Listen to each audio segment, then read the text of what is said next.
ഒരു ഓമിയുടെ ആദ്യത്തെ ബാംഗ്ലൂർ ട്രിപ്പൊക്കെ കഴിഞ്ഞ്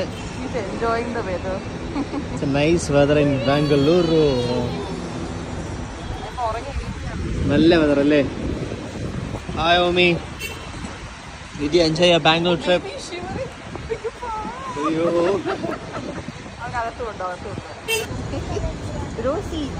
റോസി എങ്ങനെ ഉണ്ടായിരുന്നു trip? Very nice. Very confuse. തിരിച്ചു പോകണമെന്നുണ്ട്, എന്നാൽ ഇവിടെ നിൽക്കണം എന്നുണ്ട്.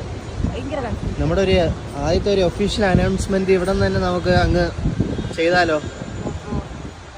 ഓബയോസി തുടങ്ങാൻ അവൻ്റെ പുതിയ സ്റ്റോർ ഇനോഗ്രേഷൻ വരുന്നുണ്ട്. November 2 ആണ് നമ്മൾ പ്ലാൻ ചെയ്തിരിക്കുന്നത്. അതായത് ഈ സൺഡേ. എൻ്റെ ഫുൾ ഫാമിലി എല്ലാവരും കൂടെ ചേർന്നുള്ള ഇനോഗ്രേഷനാണ്. അച്ഛനായാലും അശ്വിനായാലും അമ്മ എല്ലാവരും കൂടെ ചേർന്നുള്ള ഇനോഗ്രേഷൻ. മാക്സിമം അടിച്ച് പൊളിക്കണം. ഓമിക്ക് സ്വന്തമായിട്ട് ഇപ്പോൾ ക്യാബിനൊക്കെ ഉണ്ട്. അവനെ കൊണ്ട് ക്യാബിനിലൊക്കെ ഇരുത്തണം. നിന്റെ ഫ്യൂച്ചർ കടയാണ്. ഫ്യൂച്ചർ കടയുടെ ഒരു വൺ ഓഫ് ദ ബ്രാഞ്ച് എന്ന് ഹോപ്പ്ഫുള്ളി നമുക്ക് പറയാം. അങ്ങനെ വേണമെങ്കിൽ പറയാം. Soon let's hope.